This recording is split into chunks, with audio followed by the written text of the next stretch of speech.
Hey guys, Tate here. So Halloween is coming up this month, and so we're gonna do some Halloween themed videos. And I hope they're creepy and you like them anyway. I couldn't really think of anything to do for a video, so I'm going to read some creepypasta, because those things are always pretty weird. And anyway, let's just jump into it. I've been lying down for hours now. It's 5:35 in the morning, and there's not much I can do. You know what the worst part about my situation is? I'm in the same room with my parents. They keep looking at me, and I can't help but look back and try not to cry or scream. Their eyes are focused on me, and their mouths are wide open. There's this strong scent of blood, and I feel so paralyzed with fear. Here's the thing. The second I make any hint that I'm not asleep anymore, I'm completely fucked. I will die, and then there's nobody around to save me. I've been trying to think of a way out, but the only idea I have is to rush to the door and run outside the front door and scream for help, hoping any neighbors will hear me. It's risky, but if I stay here, I'll surely die. He's waiting for me to wake up and see his masterpiece. You're probably wondering what's going on, and I do get ahead of myself sometimes. About 3 hours ago, I heard screaming from the other side of the house. I got up and went to check on the noise before realizing I had to use the restroom. Instead of doing the smart thing and investigating, I used the bathroom first. I could have gotten myself killed right then for my stupid actions, but I actually did my business and took a peek outside the bathroom.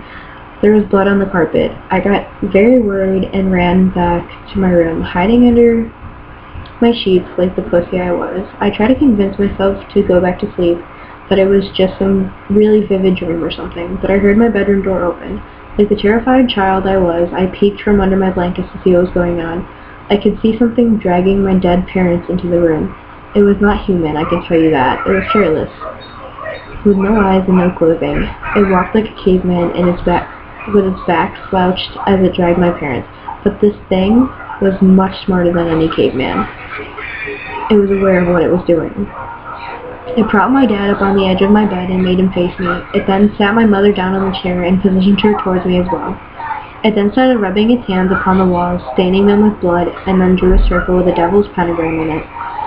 This thing is made what it would probably call a masterpiece. To finish it off, it scribbled a message onto the wall that I could not read in darkness. It then positioned itself under my bed, waiting to strike.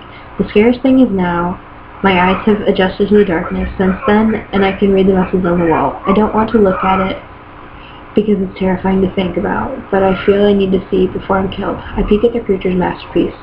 I know you're awake. That was pretty weird. Okay, let's read another one. Why not, right?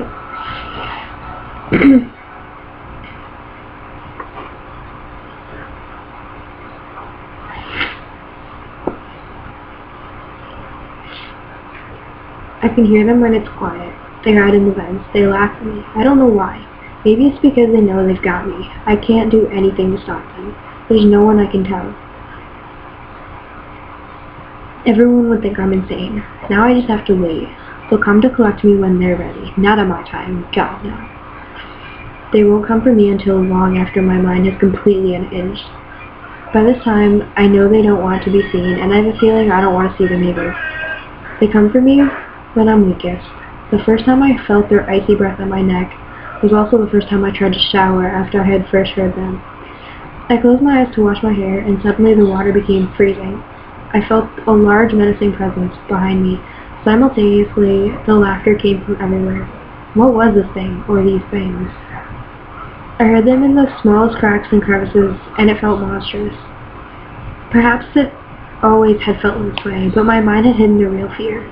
Only a moment had passed since I began to feel it while these thoughts raced through my mind. I spun to face it, only to find myself staring at the wall.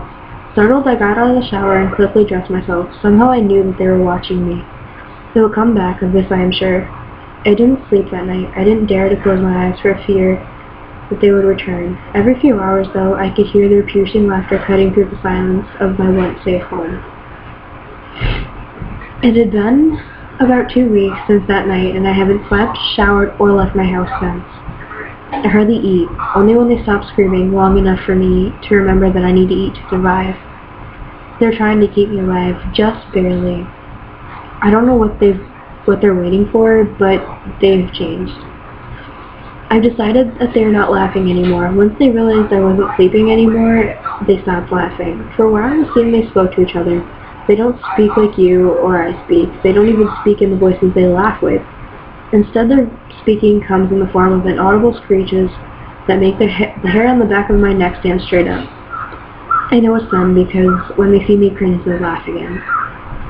The screaming started the day I tried to leave the house. Clearly, they want me to stay put. I had my hand on the doorknob, ready to make a run for it. It had been a week since I had slept, and I'm sure I looked a mess. As my body gestured to open the door, I heard a scream that seemed to come from inside myself. My whole body shook and trembled as I fell to the ground. Suddenly it stopped. For a moment I lay on the floor screaming and crying, wishing that they would go away. They have now scared me into never leaving the place I once called home. Now I sit here at my desk writing this, the story of how I died. I don't know what they'll do once they take me. I can tell that there are no more of them now. That there are more of them now.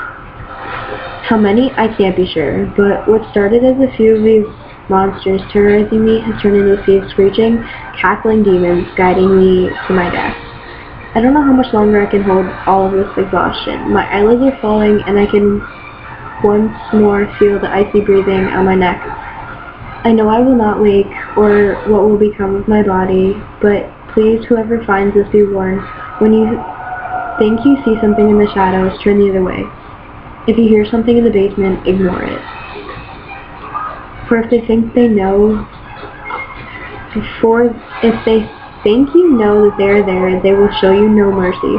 They will terrorize you to your grave as they have done to me. The hands are upon me now, and I turn to see the faces. They look at me now. They let me look. I know they will be the last thing I see. It terrifies me, but I can't fully comprehend what I see. Lack of sleep is messing with my vision now. I'm frightened and so very cold. Maybe if I just rest my head, it will go away. So there's creepypasta. If you guys have a spooky Halloween, and I hope you get a lot of candy and scare kids and crap like that.